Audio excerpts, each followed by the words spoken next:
আল্লাহ যাকে বেশি আদর করেন, মায়া করেন, দয়াময় আল্লাহ তাকে মুসিবতের দ্বারা পরীক্ষা নিবেন।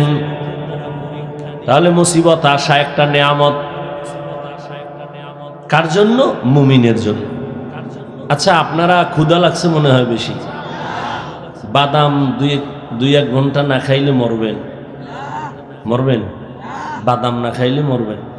আচ্ছা, বাদাম খাইলে কি পেট ভরবে? এক বোতল পানি খাইলে বাঁচতে পারবেন, নাইলে মরবেন। তুই বেহেশতের বাগানে এগুলি কেন? এই জন্য ওয়াজ বাড়ছে, হেদায়েতের কথা শুনল। এখানে কেন আপনি খাইতে হবে? খাওয়ার জন্য দোকানওয়ালারা বয়ে রয়েছে, সেখানে যান। ওয়াজ উপলক্ষে বিশাল মার্কেট। কিসের দোকান? কয় বেলুন। বিশাল এক বেলুন কিনছে, মোনাজাতের ঘর বাড়ি যে এটার কান্দে লয়ে ঝুলাইয়া। বউ কয় কি নিয়ে আইছো? কয় যে মোনাজাতে বেলুন কবুল হয়ে গেছে। আপনারা হাসেন। কোরআনের মাহফিল, বেহেশতের বাগান, যেখানে বসলে গুনাহ মাফ হয়, সেই উপলক্ষে কেন মার্কেট? দুই একটা চায়ের দোকান, বিস্কিট রুটির দোকান হতে পারে, সেখানে এমন দোকান থাকবে কেন? খেলনার দোকান, বেলুনের দোকান। আবার এমন কোনো দোকান থাকবে কেন যেই দোকানে বেপরদায় নারী ঢুকবে? এই কবিরা গুনার দায় ভাইয়ের কে নিবে? বলে গেলাম আপনাদেরকে না, সারা দেশ ঘুরে তো এগুলিই দেখতেছি। হেদায়েত হয় না কেন? এর কারণ কি? ভাই বয়ান তো আপনারা জানেন, আমি তো শুরুতেই বলছি, আমি নতুন কিছু বলবো না।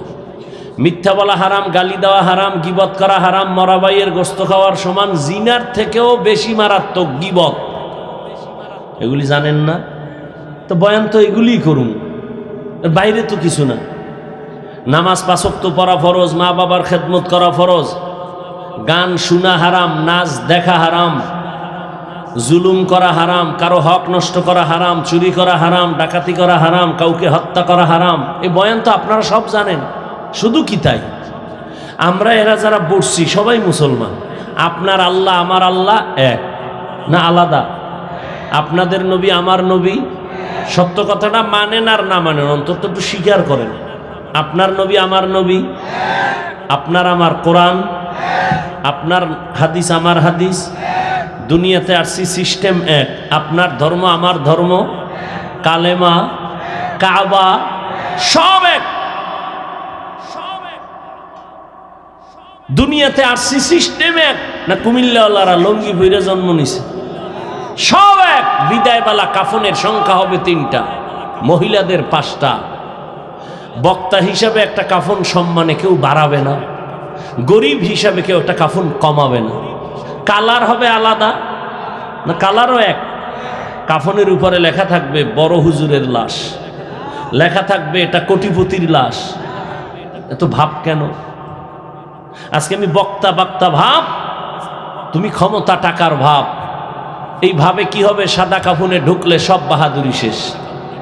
কবরের সাইজও হবে এক, কবরে প্রশ্ন হবে 3টা, তাও এক। রবের পরিচয় দাও, ধর্মের পরিচয় দাও, রাহমাতুল লিল আলামিনের পরিচয় দাও। রহমতের নবী বলেন, এই 3টা প্রশ্নের জবাব যারা দিয়া দিবেন তাদের কবর হবে রওজাতুম মির রিয়াজিল জান্নাহ। আর এই 3 প্রশ্নের জবাব যারা দিতে পারবে না তাদের কবর হবে হুফরাতুম মিন হুফারিন নার। কারা পারবে এই প্রশ্নের জবাব? হুজুরেরা। কোনো গ্যারান্টি নাই। হুজুর জবাব দিতে পারবে যদি গ্যারান্টি থাকতো তাহলে 10 জন সাহাবা জান্নাতের টিকিট হাতে নিয়ে সারা জীবন আবার কান্না করে কাটাইতেন না। রহমতের নবী বলেন, আমি আয়েশার হুজরায় শান নামাজের পর ঘুমাই। আমি ঘুমাইলে আমার চোখ বন্ধ থাকে কিন্তু আমার অন্তর ঘুমায় না। রাতের গভীরে হঠাৎ আমার কান সজাগ হয়ে গেছে, কে যেন আমার মাথার পার্শ্বের মসজিদে নববীতে কান্না করে। এই আর একটা কথা বলি নাই, এই জন্য উঠতেছে মনে হয়। বয়ান বক্তার এলেমের আমলের বাহাদুরিতে বয়ান হয় না, সম্পূর্ণ বয়ান নির্ভর করে শ্রোতাদের অন্তরের মোহাব্বত আর আকর্ষণের উপর। জানি না এখানে আপনাদের অন্তরের কি অবস্থা। আমি আল্লাহকে ভরসা কইরা বসছি, কারণ নিজেরে ছোট মনে কইরা বসলে বরকত হয়। আর আল্লাহ আমার মনে হয় এই জন্য ছোট বানায় রাখছে। একদিন এক বড় আলেমরে জিজ্ঞেসছিলাম, হুজুর কেন? আমার মনে চায় আমি আরো অনেক উপরে উঠি, লেখাপড়া করি, বিদেশ যাই। কয় না, যদ্দুর আছেন এই সম্মান কয়জনে পায়?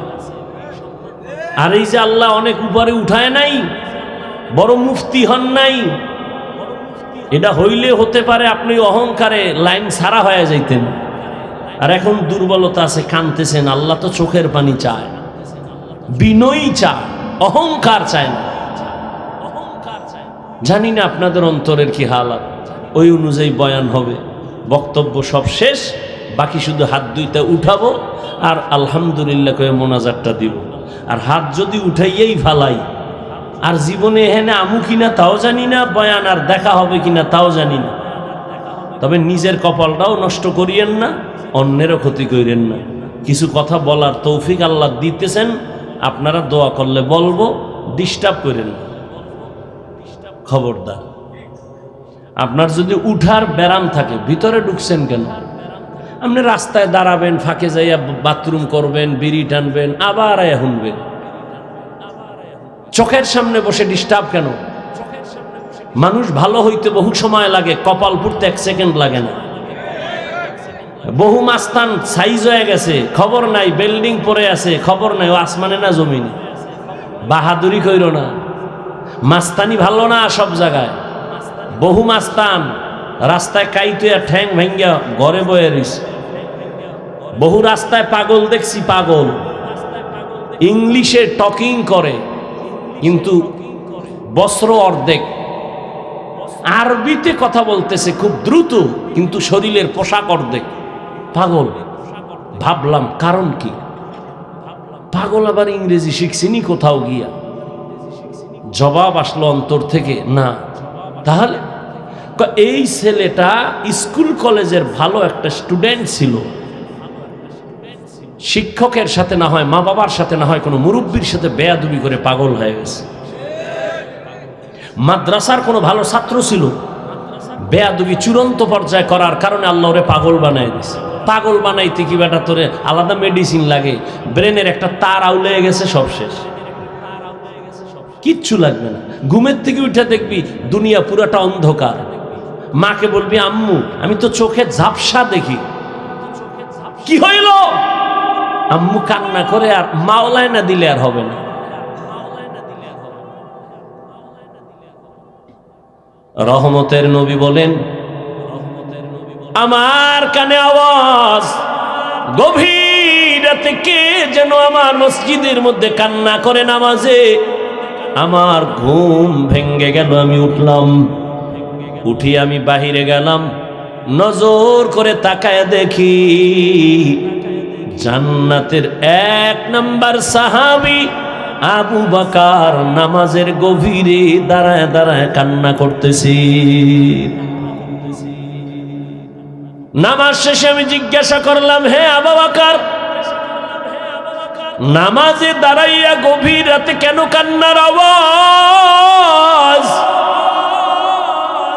আবু বকর কান্না করে বলেন, ইয়া রাসূলুল্লাহ, আল্লাহর আদালতে দাঁড়াইয়া কেমনে আমি হিসাব দিব সেই ভয়ে নামাজে কান্না করেছে।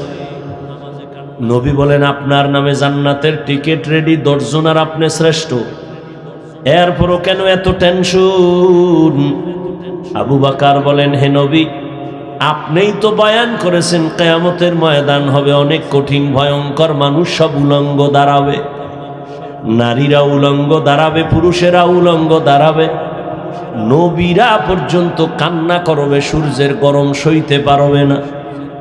ওই সময় আমার আল্লাহ আমার উপরে কোনো কারণে যদি বেজার হয়ে বলে টিকিট ক্যান্সেল করে দিলাম, কি উপায় হবে আমার সেদিন?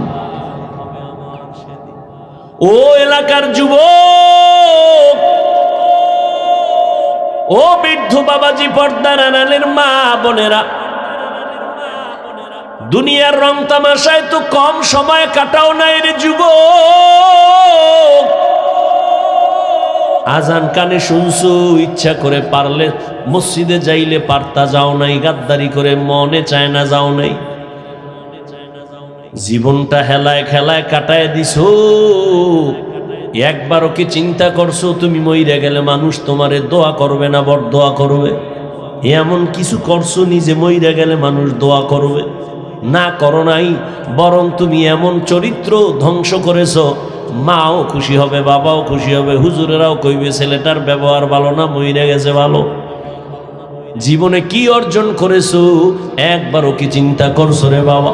অথচ তোমার মতোই তো বহু যুবক দেখো ওই কুমিল্লা কলেজে লেখাপড়া করে, ঢাকা কলেজের ছাত্র, এক ওয়াক্ত নামাজও ছাড়ে না, দাড়িও কাটে না। সত্য কথার একটু সাক্ষী দেও, আছে না নাই? আর বয়ানের দরকার নাই, দরজা জানালা বন্ধ করে একা একা নিজের পায়ের জুতা খুইলা কপালে বাড়ি মেইরা ক তোর কপাল এত খারাপ কেন? নিজেরে প্রশ্ন করে, এই কপাল পোড়া, তোর মতো যুবকটাই তো কুমিল্লা কলেজ বইরেই নামাজ পড়ে, তুই কেন পারো না? তোমার মতো যুবক তো রাস্তায় গাড়ি চালায়, ড্রাইভারি করে নামাজ পড়ে, তোর কপালে তো খারাপ কেন, তুই কেন পারো না? তোর মতো যুবক জাহাঙ্গীরনগরে পড়ে, ঢাকা বিশ্ববিদ্যালয়ে পড়ে, পাগড়ি লাগানো, পেছন থেকে তাকাইলে মনে হয় যেন মসজিদের খতিব, অথচ জীবনেও মাদ্রাসার বারান্দায় যায় নাই। এমন কেন হইছ রে বাবা? কলেজে বইরা কয়ে ওলামায়ে কেরামের রং লাগাইছি। আমাকে হুজুরের বয়ান দরকার নাই, তোমার লাইনের যুবক দিয়ে তোমাকে তুমি সাইজ করো। আর যদি কও না হাফিজ ভাই যা বয়ান টয়ান করেন এগুলো তো যা বুঝি এটি হাসা মিশা সব আউলানো, তাহলে কোরআন শরীফ থেকে খালি একটা ভুল বাড়ি করে দাও, এখন দাড়িটা কেটে ফেলবো, প্যান্ট শার্ট টাই লাগায় এখন নাম রাস্তায় নাচ গানে নেমে যাও। কারণ আমাদের সবকিছুর মূল কোরআন। আল্লাহ আছে এক, দলিল কোরআন। কিয়ামত হবে দলিল কোরআন। জান্নাত আছে দলিল কোরআন। জাহান্নাম আছে দলিল কোরআন। সবকিছুর মূলে কোরআন। কোরআনে ভুল হলে সব ভুল, একটা ভুল বের করে দাও আর আল্লাহর পথে ডাকবো না। কিন্তু তুমি কেন ১৫০০ বছর পর্যন্ত বড় বড় পণ্ডিতেরা অপচেষ্টা কম করে নাই কোরআনের ভুল বের করার জন্য। ভুল বের করতে গিয়া নিজের জীবনের ভুল ধরা পড়েছে, মাথা নত করে কালেমা ওয়ালা মুসলমান হয়ে গেছে। তোমার ধর্মের কিতাব কোরআন দেখে বিধর্মী মুসলমান হয়, কিন্তু কি হলো রে যুবক, তুমি কেন নামাজ পড়ো না? কি তোমার সমস্যা বলো? কেন তুমি নামাজ পড়ো না? তোমার পেছনে দেখছো নি কতগুলো টুপিওয়ালা মেহনত করে, তাবলিগওয়ালাদের মেহনত, পীর মাশায়েখের মেহনত, জুমার দিন খতিবের মেহনত, আমগো বক্তাদের মেহনত। সারাটা বছর সারা দেশে দৌড়াই, কুত্তার মতো দৌড়াই। 3 ঘন্টা মাত্র ঘুমায়া কুমিল্লা আসছি, এইভাবে দৌড়াচ্ছি। কালকে এই টাইমে বয়ান করতেছিলাম রংপুর শহরের উপরে। বাবা এখন এখানে আছি, কালকে আর এক জায়গায় বয়ান করতে গিয়ে তো মাস্তানি দেখাই না রে বাবা। আমি তো একটা মানুষ, তুমি তো আমারে কম গালি দাও না তাও জানি, কি পরিমাণ আমার বিরুদ্ধে লেখো তাও জানি। এরপরও কেমনে নরমইয়া কথা বলি, মনে হয় যেন আমি তোমার টাকার কেনা একটা গোলাম। এত নরমইয়া কথা বলতেছি, আবার ফাঁকে ফাঁকে মাপ চাই, মনে কষ্ট নিও না, মাফ করে দিও। আবার মোনাজাতে কান্না করি, আল্লাহ মাফ করে দাও। শুধু আমি না, সব ওলামায়ে কেরাম এইভাবে পাও দইরা বয়ান করে। কি অবস্থা! তুমি আমার সামনে যখন আসো, আমি হাসি মুখে, আলেম ওলামা সবাই হাসি মুখে সালাম দেয়। অথচ তোমার মতো বুদ্ধি নিয়ে যদি চলতাম, মাস্তানি ভাব নিয়ে চলতাম, সামনে আসলে বলতাম তাড়াতাড়ি 5 হাত দূরে চলে যা, তোর শরীর থেকে গন্ধ আসে, তুই নামাজ পড়ো না, প্রস্রাব করে পানি লও না, সর। কিন্তু না, জানি, সব জানার পরও কিন্তু তোরে বুকে লাগায় একটা আলিঙ্গন করছি, ঘৃণা করি নাই। মাথায় হাত দিছি, হাতটা বাড়ায় দিছি সালাম দেওয়ার জন্য। মনটা বেজার করি না, হাসি মুখে কথা বলেছি। এতটা কেন করি, কি স্বার্থ? আমগো টাকা দাও তাও না, ইমামের বেতন আটকায় রাখছো, ঠিক মতো বেতনও দাও না। সভাপতি বেতন দেয় 100 টাকা মাসে, তাও ঠিক মতো মাসে মাসে দেয় না সভাপতি। সেক্রেটারি বেতন দেয় 50 টাকা, তাও প্রতি মাসে ঠিক মতো দেয় না। এরপরও কোনো ইমাম কোনো মুসল্লির সাথে খারাপ আচরণ করে না, বরদোয়াও করে না। এত সুন্দর বুঝানোটা যদি আমি হিন্দুদের মন্দিরে গিয়ে বুঝাইতাম রে যুবক,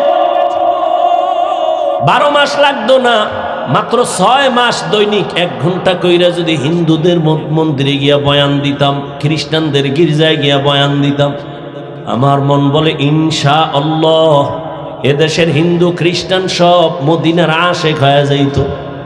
অথচ তোমার পেছনে 12 মাস 12 মাস 12 মাস ফজরের পরে, জোহরের পরে, আসরের পরে, মাগরিবের পরে বয়ান আর বয়ান আর বয়ান। মানুষ এমন ভাবে টানতেছে মনে হয় যেন 5 মিনিটের জন্য হুজুর আসবেন, একটু দেখা কইরা যাবেন, এইভাবে মানুষ টানে। এত বয়ানের পরেও কেন পরিবর্তন নাই? এর একমাত্র কারণ তুমিও মুসলমান, আমিও মুসলমান, তোমার আমার আল্লাহ এক, নবী এক, কোরআন এক, কাবা এক, ধর্ম এক, কালেমা এক। তাহলে তোমারে আমার বুঝাইতে হবে কেন? অথচ তোমারে বুঝাইয়াও টুপি মাথায় দেওয়াইতে পারি না। আমি মুসলমান, টুপি খুলতে চাই না, লজ্জা পাই। আর তুমি কেমন ভিআইপি মুসলমান, টুপি মাথায় দিতে চাও না, লজ্জা পাও। আমি দাড়ি কাটতে চাই না, লজ্জা।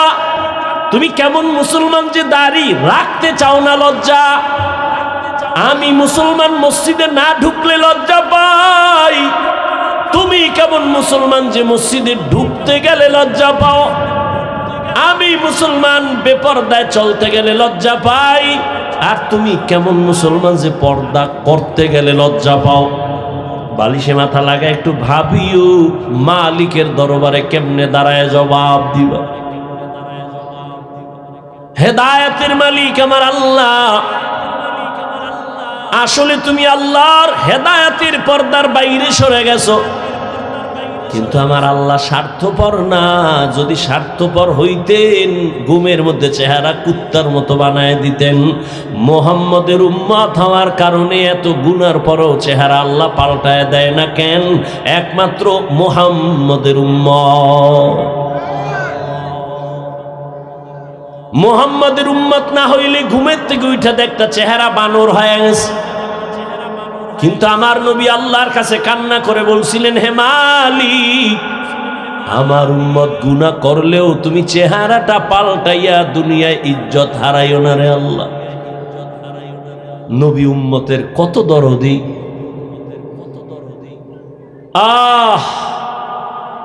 জীবনে সব পাইছো, আল্লাহরে পাও নাই তো কিছুই পাও নাই। একদল কান্দে সব হারাইছি, আর একদল কান্দতেছে পাইয়াও পাইতেছি না, উভয় কি? কিন্তু যাদের কাছে কোরআন আছে, নবীর আদর্শ আছে, এদের মাথায় কোনো টেনশন নাই। আগেও যেমন, এখনো তেমন, ভবিষ্যতেও তেমন। চেয়ারম্যানের চেয়ারের মেয়াদ শেষ, আর নবীর আদর্শওয়ালা টুপিওয়ালা আলেমদের চেয়ারের কোনো মেয়াদই নাই। আবার শেষ কিসের? কারণ টাকা দিয়া সম্মান কিনলে ফুলের মালার পরে আবার জুতার মালাও আছে। আর আমার আল্লাহর দেওয়া সম্মান যদি পায়, দুনিয়ায়ও বাদশাহ, পরকালেও বাদশাহ। আল্লাহ পাক বলেন, ও মুমিন, সাহায্য চাও সবর ও সালাতের মাধ্যমে। আমি আল্লাহ সাবিরিনদের সাথেই আছি, কোনো ভয় নাই। নবী বলেন, আল্লাহ যারে বেশি মায়া করেন তাকে পরীক্ষা করবে মুসিবতের দ্বারা। স্বামী আর স্ত্রী ঘরের মধ্যে বৈশা মহব্বতের আলাপ করে, হঠাৎ করে স্ত্রী একটা ভালো বাবার মেয়ে স্বামীরে পরীক্ষা করার জন্য ডাক দিয়ে কয়, ও স্বামী আমার, তুমি আমারে কেমন মহব্বত করো, ভালোবাসো বলো। স্বামী বলে, তুমি আমার জান, তোমারে নিয়ে আমার জীবন আর মরণ।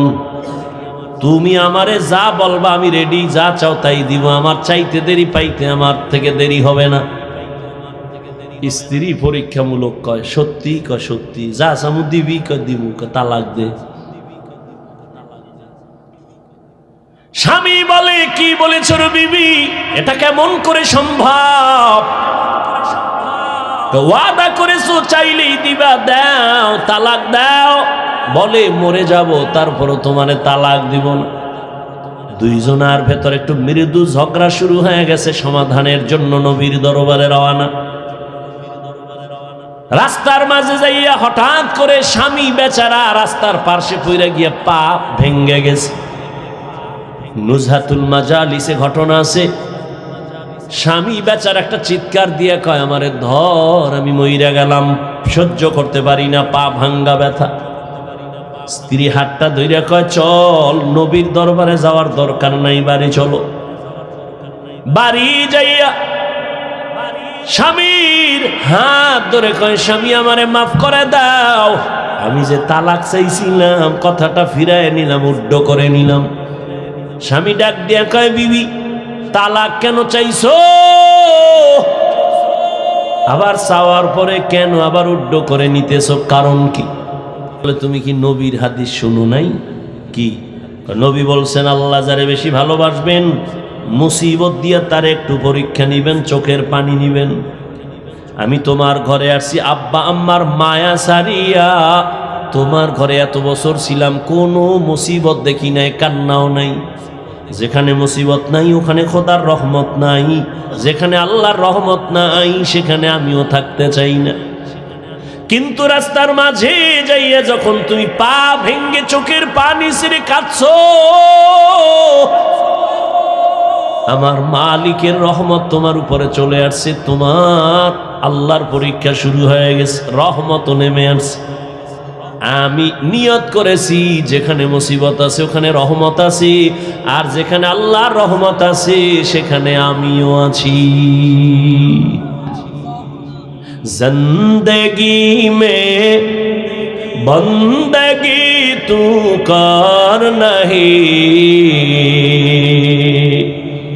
জিন্দেগি মে বন্দগি তু কর নহি, जिंदगी बे बंदगी शर्मिंदा है, जिंदगी बे बंदगी शर्मिंदा है। খারাপ লাগে? এই যুবক ঘুমাও, এটার লাগে একটু একতারা হইলে মজা লাগতো না? গানের তার কানে লাগাইয়া ঘুমাইতেছ রে যুবক,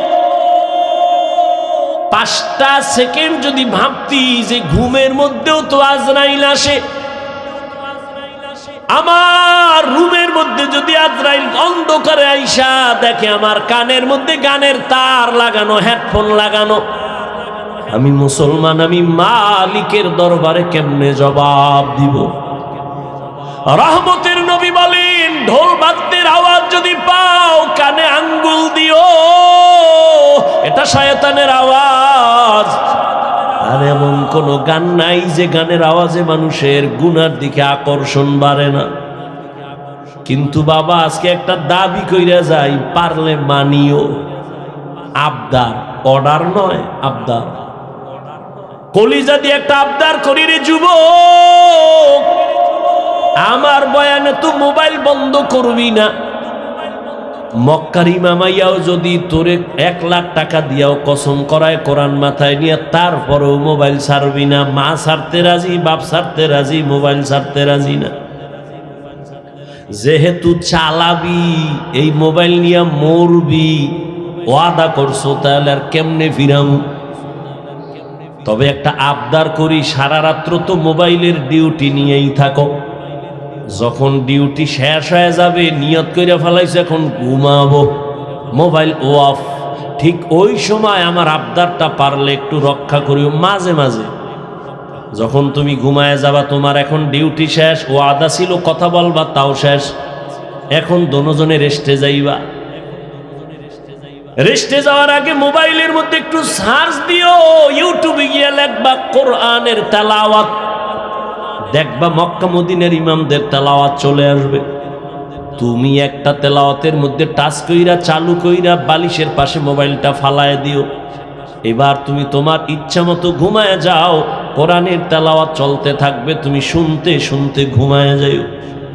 একদিন তুমি নিজে কানে ধরে ওয়াদা করবা, জীবনে আর গান শুনবো না। তেলাওয়াতে কলিজা এমন ভাবে টানবে, চোখের পানিগুলো পড়তে থাকবে। মাঝে মাঝে অনুরোধ করি একটু দেখিও, কই মোবাইল তো আমিও চালাই, তোমার থেকে দামিটাই চালাই, কিন্তু না, আলহামদুলিল্লাহ বুঝাবার জন্য বলি, অহংকার না রে বাবা। গোয়েন্দা বিভাগের লোকেরাও যদি মোবাইলটা নিয়ে চেকিং করে, কোনোদিন আমার মোবাইল একটা ফেসবুক পাবে না, আইডি পাবে না। গত ঈদে বাড়িতে গেছিলাম, রমাজানে দেশে কুয়াকাটা, আইসা ইউটিউব মাঝে মাঝে দুই একটা ওয়াজ শুনতে গিয়া দেখি মেয়েদের অ্যাড আসে, ইউটিউব ডিলেট করে ফেলাইছে।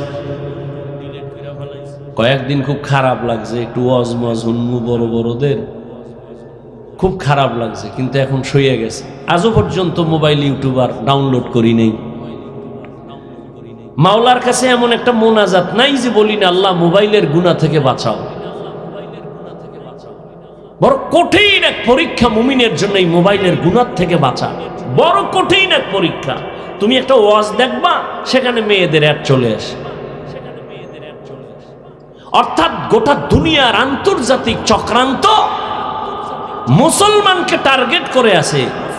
হুজুর ইমামতি করবা, কিন্তু ভেতরের নামাজ পড়বা ঠিক, কিন্তু ভেতরের রুহু থাকবে না। রুহু ছাড়া দেহের যেমন দাম নাই, ঠিক নামাজের রুকু আছে, সেজদা আছে, তসবিহ আছে, কিন্তু নামাজের একটা রুহু আছে। ওইদিকে আবার কখন বয়ান করব যে নামাজের আবার রুহু কি? ওলামায়ে কেরামরা হাদিসটার ইবারত পড়ি, এতটুকু বুঝবেন। নবী বলেন, আন তা'বুদাল্লাহ কাআন্নাকা তারাহ ফাইন লাম তাকুন তারাহ ফাইন্নাহু ইয়ারাক।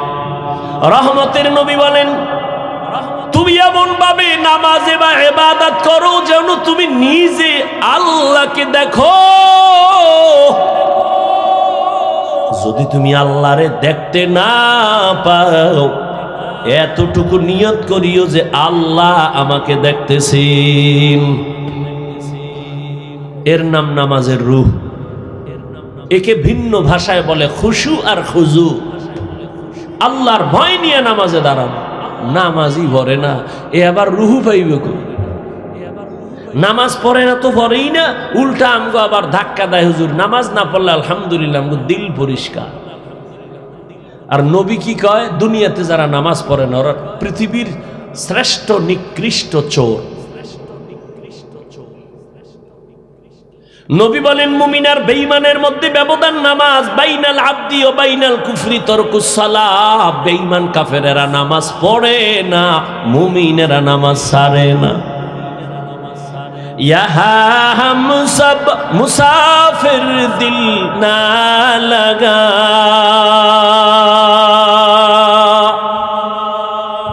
আহলে দিল কি नजर से रूह करता जा, यहाँ हम सब मुसाफिर दिल ना लगा, अहले दिल की नजर से रूह करता जा। शाह दौलत सब फकीर गर नेक नेहे, शाह दौलत सब फकीर गर नेक नेहे। जिंदगी में बंदगी तू कर नहीं, जिंदगी में बंदगी तू कर नहीं, जिंदगी बे बंदगी शर्मिंदा है, जिंदगी बे बंदगी शर्मिंदा है, जिंदगी में बंदगी कुन बंदगी, बंदगी बे जिंदगी शर्मिंदगी। আমার কলিজার একটা যুবক যদি সাহস কইরা বলতি, ও হাফিজ ভাই, সে আড্ডা ছাইরা যদি একটু নিচে নাইমা ইসামগো পাও ধরতে না, আর দাড়ি কাটতাম না, আর নামাজ ছাড়তাম না, আল্লাহর কসম আমি লাপটা দিয়া নিচে আইসা পাও ধইরা ফেলতাম, আর নবীরে বলতাম কিয়ামতের দিন নবী তোমার উম্মত আমার পাও ধরার শর্তে দাড়ি রাখছে, পাও ধইরা ফেলছি, দাড়িও রাখছে, আমার নবী ফালাইয়া যাইতেন না। আমার নবী বলতেন, যা উম্মত জান্নাতের দরজায় যা, আমি তোরে সারা জান্নাতে যাব না। এরে আল্লাহর বান্দারা, আকল নষ্ট হয় নাই রে যুবক, আমিও তোমার মতো যুবক, টুপি পরলে মাথাটা গরম লাগে, তোমার থেকে মোটেও কম বুঝি না, দাড়ির কারণে যৌবনের ভাব চলে যায়, কম বুঝি না, লম্বা জামাটা পরার কারণে শরীর বড় আটকা লাগে, গরম লাগে, কম বুঝি না। ও আল্লাহর বান্দা, তারপরেও কেন টুপি ছাড়ি না, নামাজ ছাড়ি না, বেপরদায় চলি না? এত মানুষ কত বাজে কথা বলে, মানুষ আমগো টুপিওয়ালা বলে গালি দেয়, কওমি বলে গালি দেয়, তাবলিগওয়ালা বলে গালি দেয়, এরপরে একটা জবাবও দেই না। কেন? একটাই মাত্র কারণ, এই টুপির কারণে আমাদের বিপদ। বিপদ ওলামায়ে কেরামের তো মারাত্মক কোনো অন্যায় করে নাই, সরকারের আমরা গালি দেই না, খ্রিস্টানের গালি দিয়া বয়ান করি না, বুঝো, হিন্দুদের বিরুদ্ধে আমরা বয়ান করি না, অশালীন কথাও বলি না, এরপরও কেন আলেমের উপরে বিপদ, জেলখানায় যায়, হ্যান্ডকাপ লাগায়? একমাত্র কারণ আমরা কেন দিনের কথা বলি, মানুষকে নেশার থেকে ফিরাই। যেই কামটা র্যাব, আর্মি, পুলিশ, বিডিআর সরকারের কোটি কোটি কোটি টাকা খাইয়া অস্ত্র হাতে নিছে, সরকার কয় মরণ পর্যন্ত না, মরার পরেও সরকারি টাকা তোমার ঘরে দেওয়া হবে, অস্ত্র দিয়ে দিলাম, যাও, সন্ত্রাসী বন্ধ করো, নেশা বন্ধ করো, দেশে উশৃঙ্খলতা বন্ধ করো, এরপরও তারা হিমশিম খায়, কিন্তু কোনো অস্ত্র লাগে নাই, সরকারের 1 টাকাও আলেমের পেছনে খরচ হয় নাই। এই উলামায়ে কেরামরা হাতে পায়ে ধইরা ধইরা এদেশের মানুষগুলো মদ পান করত, বয়ান শুইনা মদ ছাইরা দিছে, বেনামাজি এখন নামাজ পড়ে। ও আল্লাহর গোলাম, আল্লাহর মোহাব্বত নিয়ে চলতেছি, এর একমাত্র উলামায়ে কেরামের অবদান। এই জন্যই বলেছি, উলামায়ে কেরাম তোমার জীবনের আপন বন্ধু, আর কেউ তোমার আপন বন্ধু নাই, সব স্বার্থপর।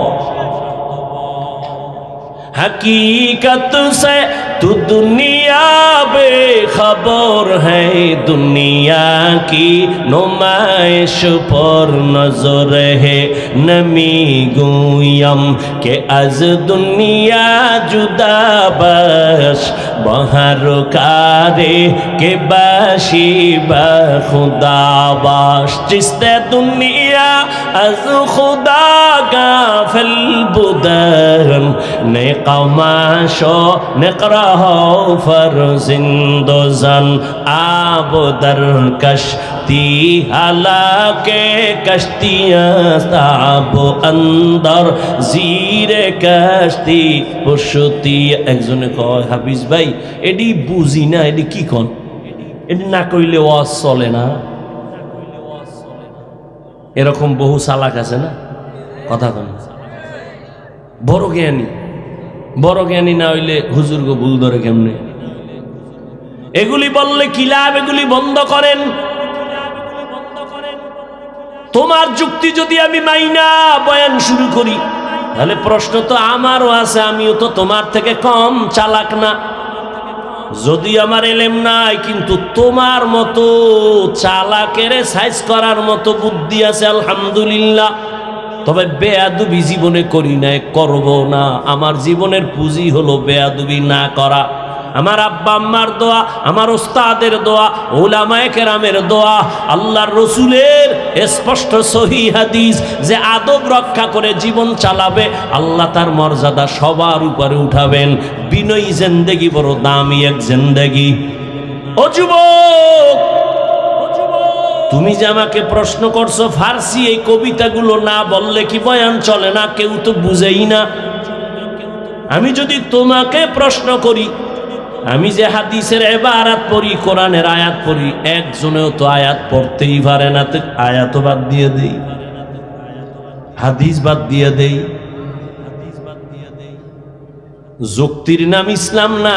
এত বড় এলেমওয়ালা ইবলিস আল্লাহর সামনে যুক্তি দিতে গিয়া জীবনটা সব শেষ করলো। অথচ ইবলিস ছিল আল্লাহর কাছে বড় প্রিয় ব্যক্তি। জমিনে এমন কোন ইঞ্চি জায়গা নাই যেখানে ইবলিসের সেজদা পড়ে নাই। ফেরেশতাদের উস্তাদ সেই ইবলিসের আল্লাহ তার ইবাদতে খুশি হইয়া উপাধি দিছে ইবলিস মুত্তাকি, ইবলিস ওলি, ইবলিস আরেফ, ইবলিস বুজুর্গ। কিন্তু আল্লাহর সামনে এলেমের হেডম দেখাইতে গিয়া এক যুক্তিতে ইবলিস জীবনের তরে ধ্বংস হয়ে গেল। এই জন্য যুক্তি দিতে দিতে দিতে দিতে অনেক মানুষ জাহান্নামের দিকে চলে যায়। আর যারা নিজের ছোট মনে কইরা চলে, আল্লাহ আমার এলেম নাই, কিছুই নাই, মাওলা আমি তোমার দরবারের একটা কুত্তার থেকেও খারাপ। কারণ একটা কুত্তা মালিকের লাত্তি খাইয়াও মালিকের গোলামি করে। আর আল্লাহ তোমার দেওয়া পানি, তোমার দেওয়া সূর্যের আলো, চাঁদের আলো সব আমি ভোগ কইরাও আমি তোমার হুকুম মানি না। আমার মতো খারাপ কেউ নাই। মনে হয় যেন একটা কুকুরের থেকেও আমি বড় খারাপ। ও পর্দার আড়ালের আম্মা জানেরা, এতক্ষণ আমি আপনাদের সন্তানদেরকে যে কথাগুলো বুঝাইলাম এগুলো বাস্তবায়নের জন্য আপনার দোয়া, আপনার অবদান ছাড়া হবে না। কারণ এই জমিনে আপনারা হলেন গাছ আর আপনাদের ফসল হলো সন্তান। ভালো ফল হলে তো ভালো গাছ দরকার। আম্মা জান, আপনার আদর্শের কারণেই তো সন্তান আদর্শবান হবে। গাছ ভালো হলেই তো ফল ভালো হবে। এই জমিনের মধ্যে সময় দিলে একটা কিসসা শোনাবো, শুনবেন? ভালো করে শুনো যুবক। হেদায়েতের মালিক আমার আল্লাহ। এক ছোট ভাই বিয়া কইরা বড় ভাই বিয়া করে নাই। ঘটনাটা অনেক জায়গায় বলি, আজও আমি 5 মিনিটে বলার চেষ্টা করি। ছোট ভাই বিয়া করলো, সন্তান হলো, বড় ভাই করে না। একদিন কয়, ভাইয়া তুমি বিয়া করো না কেন? কয় মাইয়া ভাই না, বেদা সিং মাইয়ার অভাব। কলেজের গোড়ায় দাঁড়াইলে শত শত মেয়ে, ডানা কাটা ভরি। কেন তুমি মেয়ে পাও না? কয় না, জাতের মেয়ে পাই না। ছোট ভাই ভাবলো মনে হয় যেন একটা সুন্দরী রূপসী একটা সম্ভ্রান্ত পরিবারের মেয়ে চাই। খুঁজা খুঁজা বাইর করছে, কইরা কয় ভাইয়া ভালো পরিবারের একটা মেয়ে পাইছি। কি কয়? কলেজে পড়ে, ভালো একটা মেয়ে পাইছি, ইংলিশ মিডিয়ামে পড়ে, বাবা অনেক টাকাওয়ালা। বড় ভাইকে আমি এই মাইয়া চাই না। তো কি চাও এটা কও।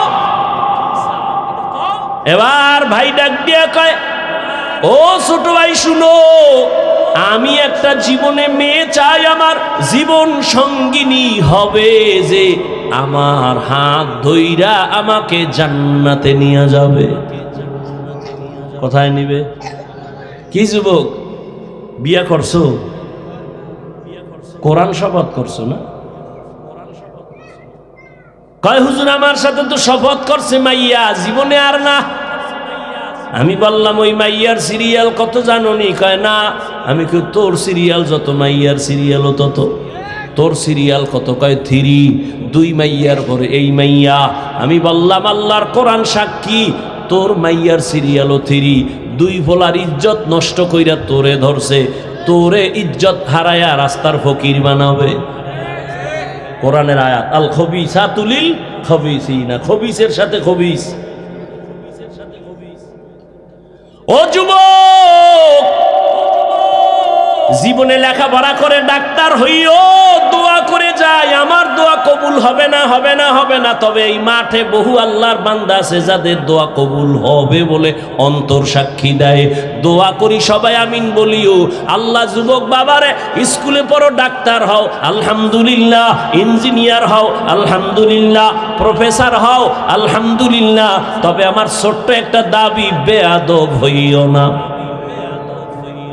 তোমার ব্যবহারে যেন কোনোদিন মা বাবা কষ্ট না পায়, তোমার আচরণে কোনোদিন শিক্ষক যেন কষ্ট না পায়, তোমার আচরণে কোনোদিন উলামায়ে কেরাম যেন কষ্ট না পায়।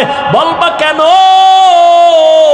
জীবনে সফলতার চেয়ারে বসার জন্য দোয়া লাগবে তিনটা। মা বাবার দোয়া লাগবে, শিক্ষকের দোয়া লাগবে, উলামায়ে কেরাম মুরব্বীদের দোয়া লাগবে।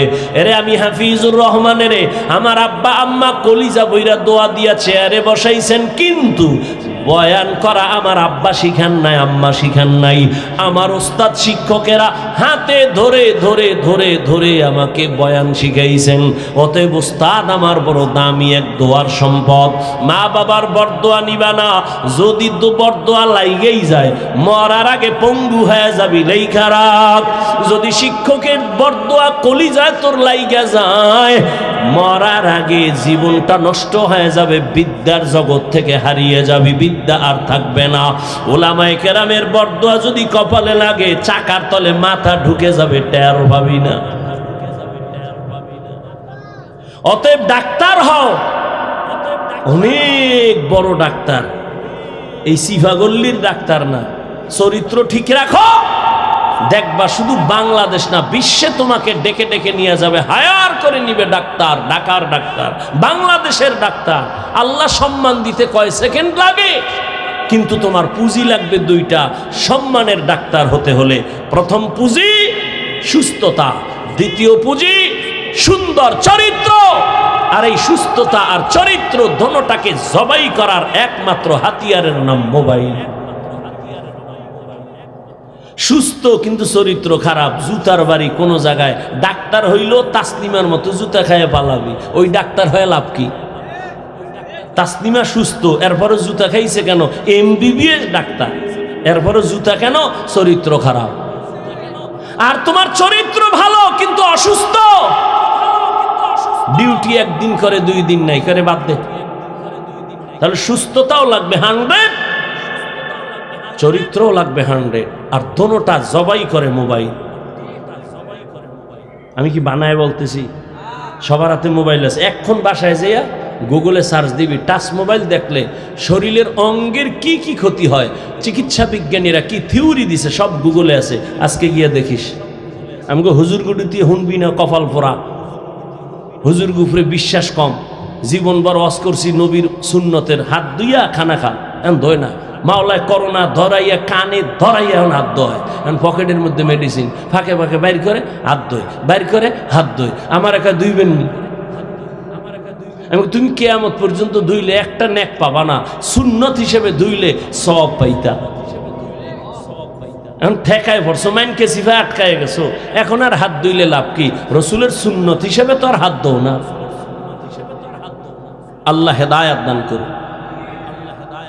বাবা, এই জন্য বলছি ডাক্তার হও, ইঞ্জিনিয়ার হও, প্রফেসর হও, বেয়াদব হও না। সুন্দর চরিত্র আর সুস্থতার জন্য নিজেও চেষ্টা করো, আর সফলতার জন্য 3 জায়গার দোয়া, মা বাবার, শিক্ষকের, উলামায়ে কেরাম মুরব্বীদের। এছাড়া কোনো বাহাদুরি চলবে না, দুনিয়া চলবেই না। বড় ভাই কইছে আমি বিয়ে করুন, তবে এমন একটা মেয়ে চাই যে মেয়ে আমার হাত ধরে কই নিবে। ছোট ভাইকে তোর কপালে বিয়ে নাই, যা। বড় ভাইকে তো একটা কথা শোন, আল্লাহ যদি কবুল করে সময় লাগবে না। ইয়াকিন কার উপর? হ্যাঁ, আল্লাহর উপর। মুনাজাত ধরে কান্না করে, হে আল্লাহ, তুমি ওয়াদা করেছো সাহায্যের জন্য, আমি সাহায্য চাইতেছি রে আল্লাহ। এমন একটা বিবি আমার জন্য মেয়ে মিলায় দাও। আমি টাকা চাই না, বাড়ি চাই না, তবে এমন একটা আদর্শবান চরিত্রবান মেয়ে চাই যে আমাকে হাতে ধরে জান্নাতের পথে আগায় নিবে। দোয়া চলতেছে, খবর পাইছে পাশের এলাকায় একজন বুজুর্গ আল্লাহওয়ালা আসছে মসজিদে, মানুষ দোয়ার জন্য যায়, ও গেছে ফজরের নামাজ গিয়ে আদায় করেছে, মোনাজাত দিয়ে দিব। আরে ভাই মোনাজাত তো দিব, একটু ধৈর্য ধরো না। আগে আগে বাসায় যাবা, খোদায় না নিলে কেমনে যাবা? একজনে আগে রওনা হয়েছে বাসায় যাবে, আর একজনে বইয়া মোনাজাত দিয়ে এরপরে আস্তে আস্তে রওনা হয়েছে। হে যাই দেহে হে আগের 1 ঘন্টা আগের বেড়া রাস্তায় খাড়ায় রইস, কিও কয় চাক্কা সাইরোটা শেষ, হসপিটালও নাই রাইতে কইব। এখানে 1.5 ঘন্টা বইয়া শেষ পর্যন্ত হাঁটতে হাঁটতে হাঁটতে হাঁটতে বাসায় গেছে ফজরের সময়।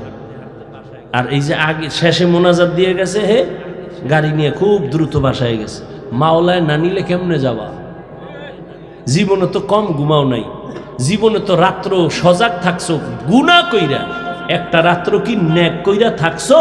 আল্লাহ জিগাইলে বলবা হ্যাঁ থাকছি, তোমার জন্যই এই সময় দিছি, নাইলে এখানে কেউ জোর কইরা ঢুকায় নাই। আল্লাহ তোমার মোহাব্বত এখানে ঢুকছি এবং মোনাজাত দিয়ে গেছি, একটু চোখের পানিও ছাড়ছি। ও আল্লাহ তুমি এই উসিলায় কি মাফ করবা না? আমি তো মাফ করার জন্য বাহানাই তালাশ করি, একটা সুযোগ খুঁজতেছি, একটা লাইন খুঁজতেছি, লাইন আছে কিনা দেখি। লাইন যখন পাইয়েই গেছি, কোনো লাইন নাই। নাম কি? নাম হইল আব্দুর রহমান। এটাও একটা লাইন, সহি হাদিস।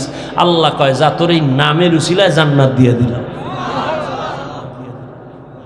তা তোমার নামও তো লাইন মতো নাই। নাম রাখছে হাসি, খুশি, নদী, বৃষ্টি, সবুজ, গম্বুজ, নাম। সারা দুনিয়ার বেঈমানের বাড়ি একজন আব্দুর রহমান আছে, রহিমা নামের কোনো মেয়ে আছে। তোমার আমার কপালে তো খারাপ কেন যে ইসলামে নামের অভাব, বেঈমানের নামগুলো মুসলমানের ঘরে কেন? একজনের নাম রাখছে বিপদ, ডাক দিছে এই বিপদ, আর একজনে চাই কয় ভাই আমার মহা বিপদ।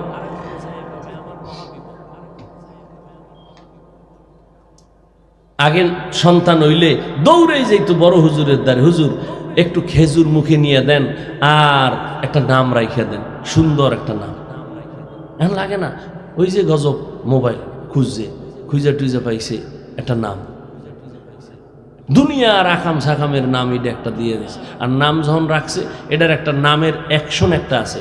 নাম আবু বকর, খুব নরম, নাম ওমর, খুব গরম। নামের একটা বরকত আছে।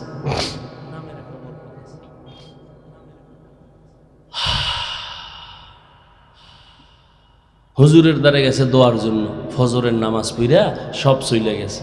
হুজুর আমার বাড়ি অমুক এলাকায়, একটু দোয়া করেন। বাবা বিয়া করছো? কয় না। কেন? বয়স কতই? এখনো করো নাই কেন? কয় মাইয়া ভাই না। কি মাইয়া চাও? কয় হুজুর আমি আল্লাহর কাছে দোয়া করি, এমন একটা মেয়ে চাই যে মেয়ে আমাকে বিবি হইয়া সহযোগিতা করে জান্নাতের পথে আগায় দিবে। হুজুর কয় দোয়া করি। কথা চলতেছে, হঠাৎ এমন একটা ঘটনা। কার ঘটনা? নামটা শেষে বলবো, গুগলে গিয়া সার্চ দিয়া নাম বাইর করবি। ও দুনিয়ার সন্তান, আর তুই কেমন সন্তান হইলি একটু নিজেরে যাচাই করবি। ঘটনার শেষে নামটা বলতেছি।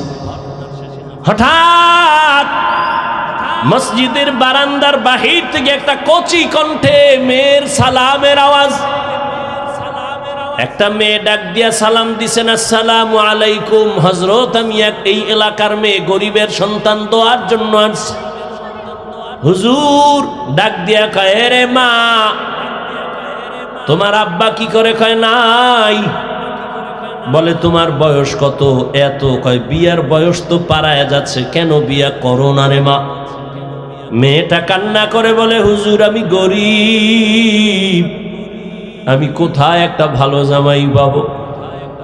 আমার চরিত্র আমি এখনো নষ্ট করি নাই, তবে আমি মোনাজাতে আল্লাহর কাছে বারবার দোয়া করি, আল্লাহ এমন একটা ছেলে আমার স্বামী বানাইয়া দাও যে আমার হাত ধইরা আমাকে জান্নাতের পথে আগায়া দিবে। মাওলায় মিলাইছেনি।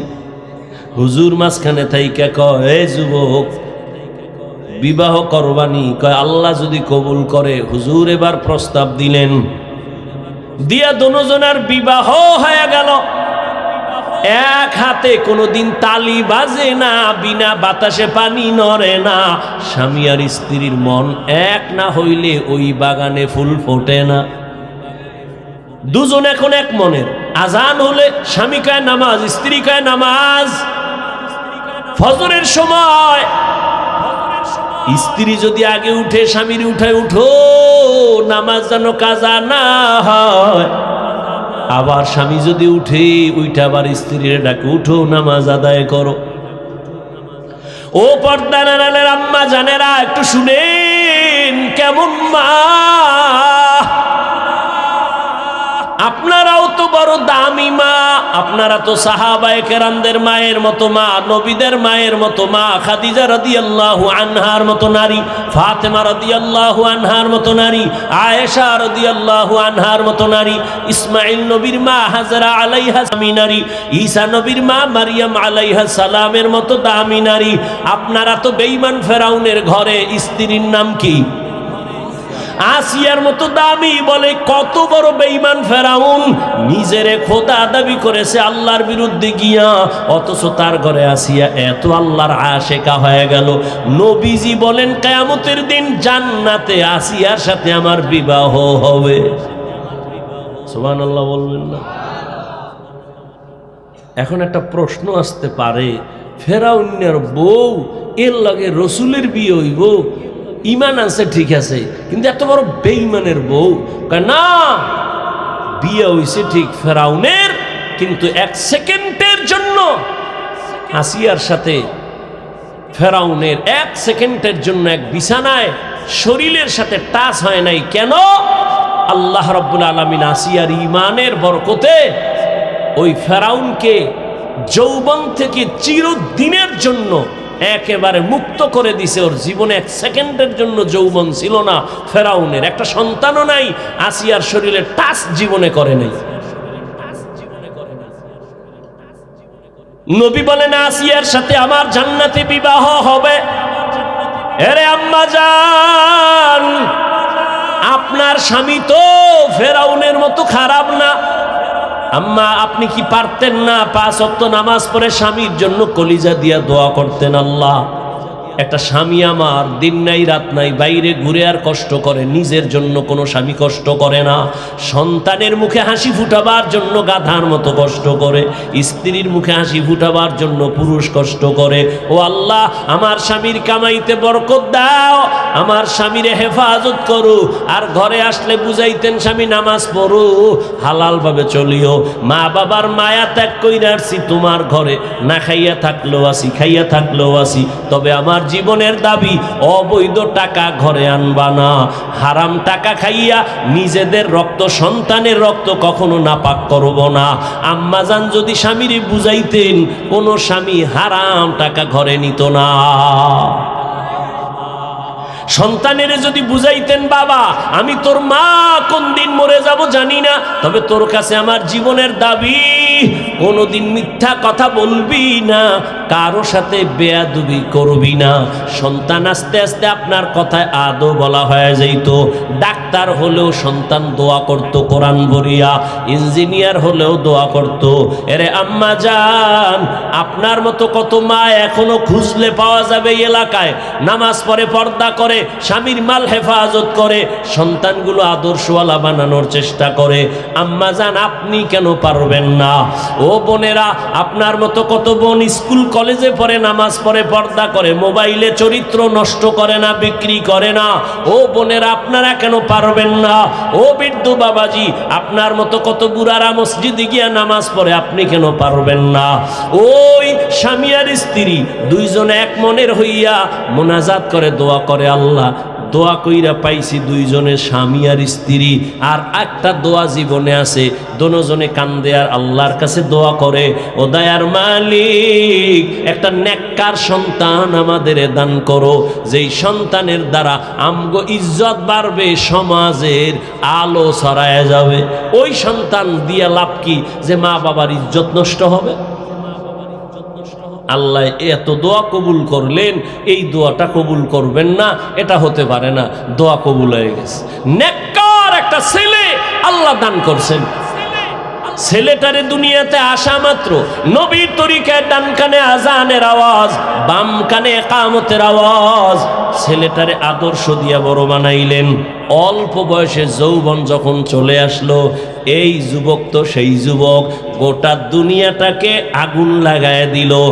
ইহুদি বেঈমানেরা ওর নাম শুনতেছে কেমন যেন আতঙ্ক, মাথাটা গরম হয়ে যায়।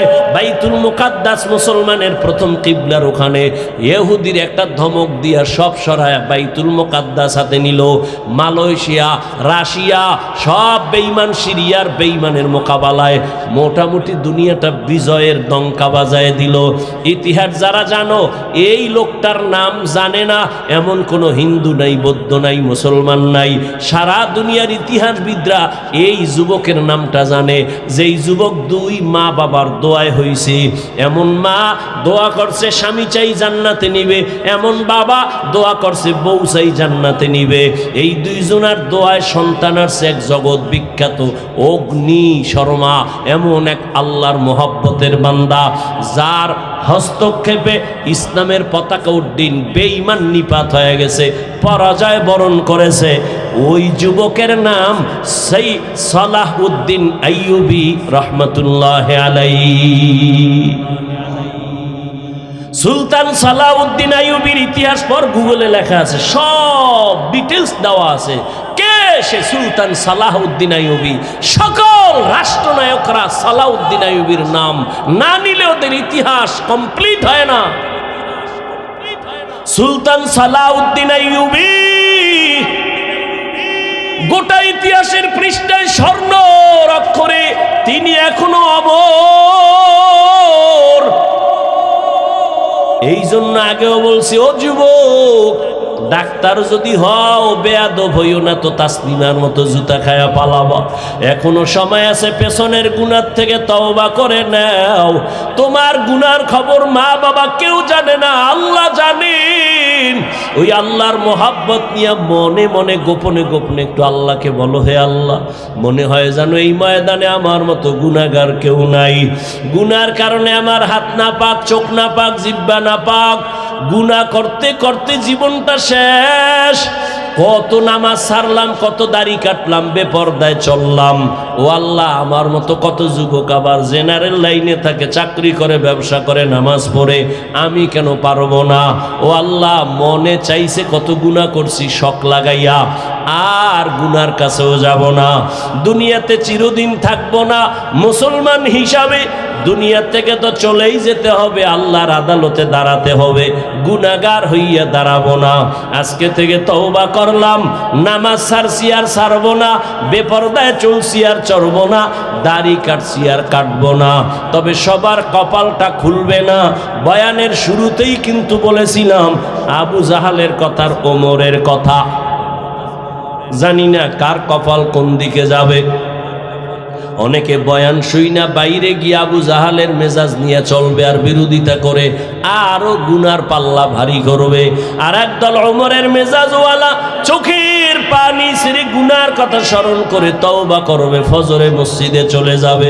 ও আল্লাহ, জানি না এই ময়দানে কারা তওবার নিয়ত করেছে। তবে আবদার, ও যুবক বাবারা, যেখানেই থাকো আল্লাহর মোহাব্বত নিয়ে চলো, মা বাবার দোয়া নিয়ে চলো, আল্লাহর কাছে তওবার নিয়ত বলো, হে মালিক আর মা বাবারে কষ্ট দিব না। উলামায়ে কেরামের দোয়া নিয়া, নবীর তরিকা মেনে, শিক্ষক মুরব্বীদের দোয়া নিয়ে চলবো। আল্লাহ তুমি আমার তওবা কবুল করো। এরকম খাঁটি নিয়তে তওবা করার যাদের অন্তর তৈরি, মুনাফিকি নাই, যাদের নিয়তটা খাঁটি, শুধু তাদেরকে বলবো দুটো হাত আল্লাহকে দেখাইয়া দাও। আয় আল্লাহ, আমাদের তওবা কবুল করে নেন, আমাদের হাত কবুল করে নেন। তওবার উপরে মজবুত হইয়া চলার মতো তৌফিক দান করেন, আমিন।